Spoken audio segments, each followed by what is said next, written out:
Hey, we're so glad that you're here. I'm Suzanne Lynn with WGTS 91.9.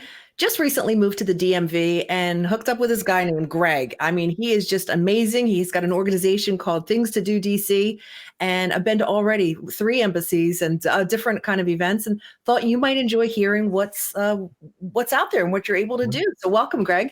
Yes, thank you. It was great seeing you at the Embassy of Italy a few weeks ago for the Valentine's Ball. Had a great time. I mean, the food was amazing. Loved the opera singer and teaching us how to dance and just really diving in and getting to know the culture a little bit more. Excellent. Yeah. So It was great seeing you there. So thanks. Let me tell you what's coming up in March, by the way. We don't just do embassy events, but we do a lot of embassy events. So I'll start with that. Again, all of this is at thingstododc.com, or we have another site just for embassy events, is embassyexperiences.com. So as far as embassy events in March, on Thursday the 9th, if we're not already sold out, we're going to be at the Portuguese Ambassador's House, where we have a concert by a visiting Portuguese artist. But I want to strongly recommend March 14th. Now, I'll deny saying this, except I'm saying it live on the radio, is that one of my favorite embassies, the Embassy of Indonesia. It's really beautiful on the inside. There are these Javanese performers coming from Indonesia just in town in DC that night.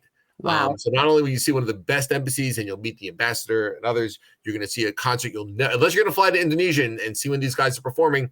This is the night not to be missed. That's on March. Great. That's a great offer. Yeah. Right. March 16th, we're doing a cultural event at the Embassy of Saudi Arabia, a pre-Ramadan dinner. So on the following week, on the 24th, we are returning for the first post-COVID event and special concert at the Embassy of Slovenia. When I say concert, it means these Slovenian musicians, also like Indonesia, are in town just for the night only. And you'll meet the new ambassador, Slovenian food. On the 31st, I haven't posted this yet. It might be posted, hopefully, maybe by the time of this broadcast, will be hot off the presses, right? Right? Yeah. The Embassy of Rwanda. So neat. It'll be really nice. And we're designing something called, I didn't even know about this until I met with them, a gorilla naming ceremony. It won't be a real gorilla, but we're going to recreate a Rwandan gorilla naming ceremony, not to mention the food, which is prepared by the ambassador's private chef. And this is April 1st, Saturday, April 1st. We are doing our next black tie gala at the Mexican Embassy's Cultural. It's the Mexican Cultural Institute, part of the Mexican Embassy. Of course, the Mexican Embassy itself is just a bunch of offices, but their building, it's a private building. Artwork everywhere, beautiful structure. We're going to have mariachi music. We're going to have live Mexican dancing, food, drink, culture, DJ, late night DJ, a lot of fun. So those. Awesome. I'm glad you slipped that one in from April 1st. Now, you're not joking, right? It's not April Fool's joke or anything, right? No, but I was wondering if I should input April 1st Fool's Day into that event, but I don't know, it might throw people off. So no, it's good. It's good. So most of the embassy events, I mean, I know that they vary. Like the People's Republic of China, we were able to take a tour of the embassy. It's authentic food. What typically happens at most of the embassies? What's different and what's the same? Well, it's hard to say what the same is, but the same is that we're all actually on embassy soil. What's different is everything else. Every embassy event is very different. Some of them are very conservative. Some of them are open and friendly. We do events at the Caribbean embassies, and sometimes the ambassador will do the limbo with us. We'll do something usually from Asia, beautiful embassies, but it's a little more conservative. I would never ask the ambassador to do a limbo with us. It might be a surprise, who knows? So it really depends. I mean, everything's something different. I can't, this is why my job is so much fun, because I have to change my personality every week. It's never the same boring idea. It's always different entertainment. It's always different types of food. It's always different types of personalities. Always a different treatment and different. I shouldn't say different dress. Usually business attire or smart business attire or a black tie. But that's what's fun about it. So it's been fancy, yeah.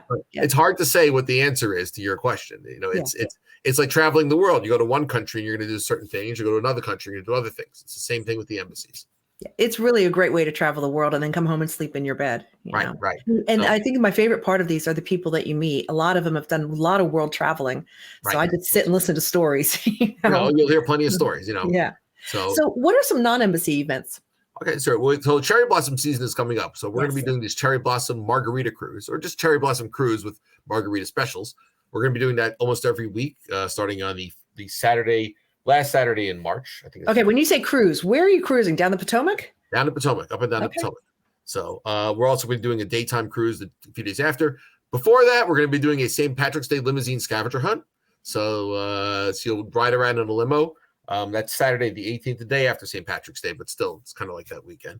We'll drive around for 3 hours and look for items related to St. Patrick's Day. We got some nightlife tours coming up. We've got scavenger hunts. We're about to post a trip to several trips, including a trip to Cuba.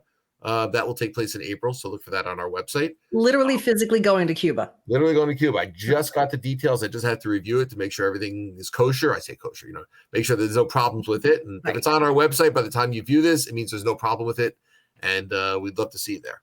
So what does a trip to Cuba look like? How long is it? And what's an approximate cost? I'm waiting to, that's the question. I'm waiting to, I haven't seen that yet, to be honest, but I'll figure that out in a minute. Okay. So, it's about 5 days, 6 days, and you go all over Cuba. So. Wow, that's great. I want to jump back real quick to the limousine and the scavenger hunt. What a great way to get to know the area if you're new.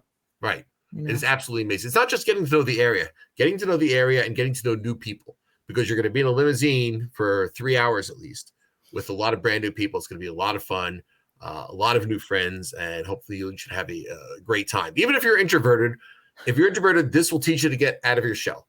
That's right. You'll enter the limo in a cocoon.